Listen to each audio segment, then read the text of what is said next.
Assalamualaikum warahmatullahi wabarakatuh teman-teman, apa kabar? Semoga sehat dan sukses selalu. Terima kasih sudah klik video ini. Dan di video kali ini saya masih akan bahas dari game turnamen terupdate ya, turnamen Grandmaster Super yang berlangsung di Weekend Z Belanda.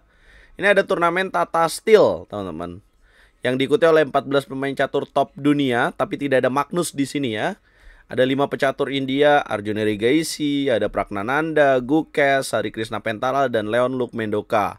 Ada Nodirbek Abdusattorov yang di luar dari India ya. Ada 3 pecatur dari tuan rumah, Max Warmerdam, Jordan Van Forest, dan Anis Giri. Dan ada lainnya lagi teman-teman, ya, seperti Vladimir Fedosev. Nah, gue akan bahas dari game babak kedua, di mana Nodirbek Abdusattorov melawan Leon Mendoka. Ya, ini menarik banget gamenya, brutal ya. Kalkulasinya sangat menarik. Yang suka kalkulasi, yang suka gaya-gaya Michael Tal, ini pasti suka menonton sampai habis. Langsung saja kita bahas gamenya. Ini formatnya catur klasik, 100 menit untuk 40 langkah pertama.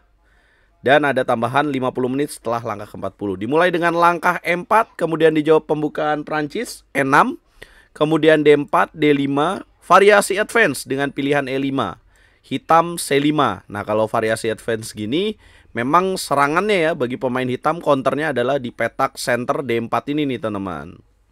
Nah, keuntungan dengan main E5 salah satunya gayanya ini lebih taktikal ya teman-teman. Keuntungan buat putih tuh setidaknya kuda tidak di petak F6. Contohnya gitu, kuat di petak center juga. C5 dijaga rantai pion dengan C3, kuda datang C6, kemudian kuda F3, datang lagi menteri ke petak B6, tujuannya masih sama, nyerang petak D4. Kemudian ini yang menarik, A4 ya. A4 ini novelty nih. Kalau teori kan bilangnya A3 ya, rata-rata kebanyakan A3 buat B4 untuk hilangin gangguan dari petak C5 ke petak D4. Nah, A4 pasti ini preparation atau persiapan dari Nodirbek Abdusattorov nih guys. Ya, kita lihat apa yang akan dilakukan dengan A4. A4 dimainin, gebuk D4, gebuk lagi, kemudian kuda ke petak H6. Ya, menarik ya, kuda H6. Tujuannya nggak ada lagi, tujuannya mau loncat ke petak F5, nyerang pion D4. Nah, tapi ini menarik ya, bisa digebuk pakai gajah. Kayaknya sih kalkulasinya dia mau ngambil pion B2. Nih, ngancem benteng. Ya. Menarik di sini. Kalau misalkan gajah C1, apakah menterinya akan mati? Dengan jalan A4 tadi, maka nggak mati ya. Karena ada petak B4 yang kosong gitu. Contoh menteri B3 kayak gini, gajah D7. Nah, kemudian sulit ya. Gajah B2 nanti kudanya kena. Nggak bisa guys. Nah, makanya di sini Abdusattorov gajah B5. Oh, ternyata tujuan dari A4 tuh mau langsung ngilangin kudanya.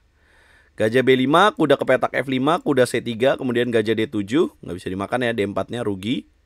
Kemudian rokade dimainin, A6, dan kemudian gajah pukul kuda. Nah, gajah pukul gajah, hitam sepasang gajah, langkah ke-11, kemudian kuda E2, gajah ke petak E7, dilanjutkan dengan B3, dan rokade panjang. Ini yang menarik ya. Rokade panjang menarik, tapi langkahnya salah ternyata. Karena seharusnya jangan rokade panjang di sini teman-teman. Ya, ada langkah lain mungkin ya rokade pendek ya. Kalau menurut saya sih, analisa saya, kenapa rokade pendek mungkin lebih baik karena sekarang putih bermain tanpa gajah terangnya gitu, dimana tidak ada gangguan pada petak H7. Ya, kalau G4 aja kuda H4.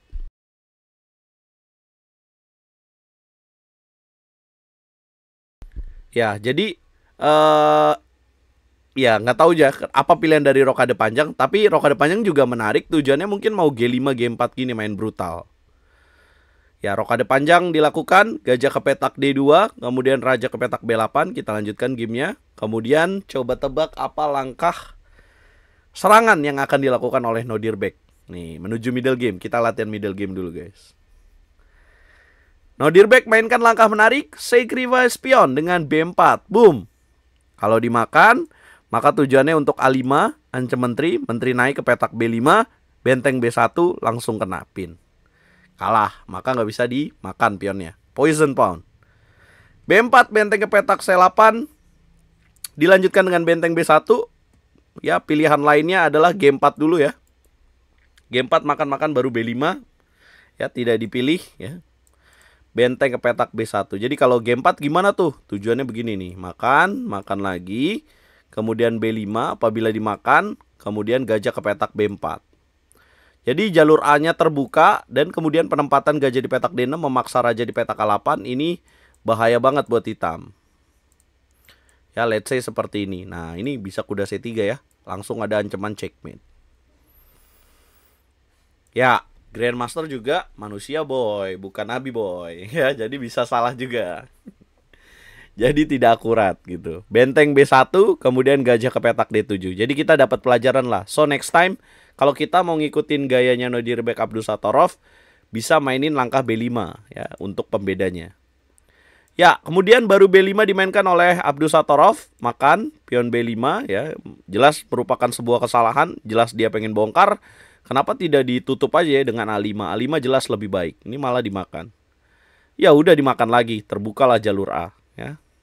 Kemudian benteng ke petak C4 naik mencegah menteri A4 dan untuk double rook ya di sini. Kemudian menteri B3, G5 dimainkan. Kemudian H3 dan di sini hitam mainkan langkah H5 dengan tujuan G4. Ya, tapi apa kira-kira langkah terbaik untuk putih? Karena lihat evolution barnya tinggi untuk putih. Yap, gebuk aja pion G5-nya ya. Makan. Apabila dimakan, makan lagi, maka dapatkan pion di petak F7. Hitam lebih memilih benteng B4, kemudian menteri mundur ke petak A2, langkah yang tepat, menguntungkan juga, tujuannya ke petak A8. Benteng gebuk pion. Kemudian kuda G3, langkah menarik, menghilangkan gangguan dari kuda. Di sini gajah yang dipukul. Kemudian putih gebuk F5 dulu ya, tujuannya bagus. Untuk ngilangin kekuatan kudanya dulu. Nanti kalau misalkan tadi gebuk gajah dulu, maka di sini hitam kan bisa gebuk G3 ya dan bunyi skak nanti. Gebuk sini bunyi skak. Ya, rugi. Maka gebuk kuda dulu, kemudian dimakan, baru makan gajah di petak G5, ada ancaman F7. Menteri makan pion D4. Ya, rajanya aman putih. Apa langkah terbaik untuk putih di posisi yang rumit ini, teman-teman? Di posisi yang udah mulai liar nih kira-kira. Coba tebak langkahnya guys. Yap, benteng A1.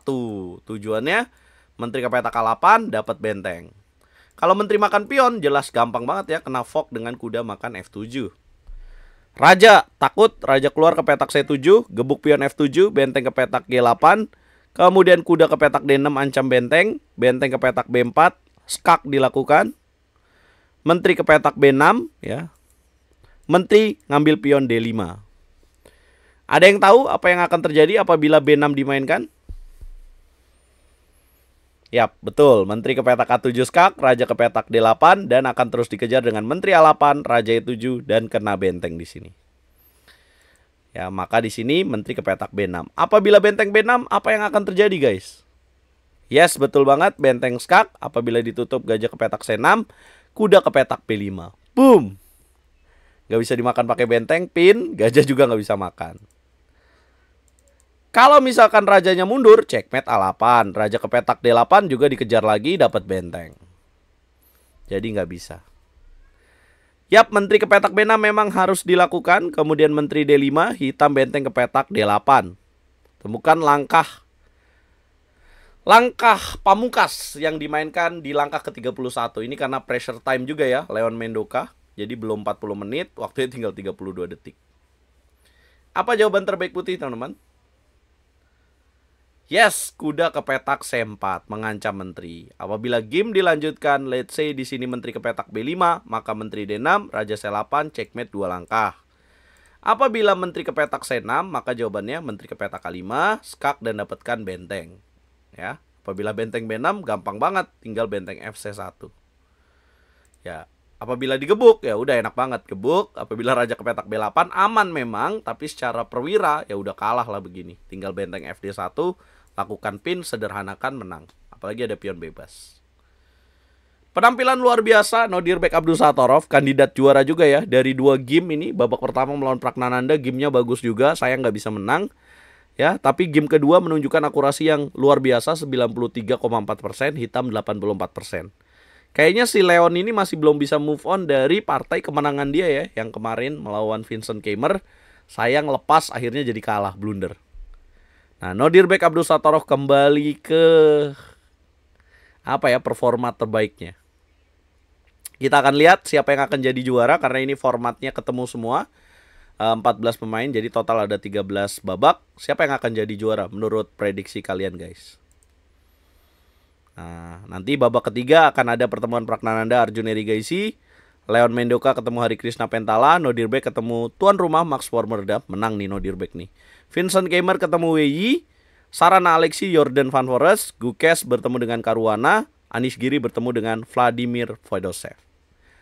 Bantu video ini viral dengan cara like, share, komen, dan subscribe. Dan jangan lupa jadi member di YouTube RL Chess karena ada video eksklusif buat kalian. Dan kalau mau lebih jago lagi, pengen latihan bareng aku, jangan lupa gabung ke RL Chess Academy.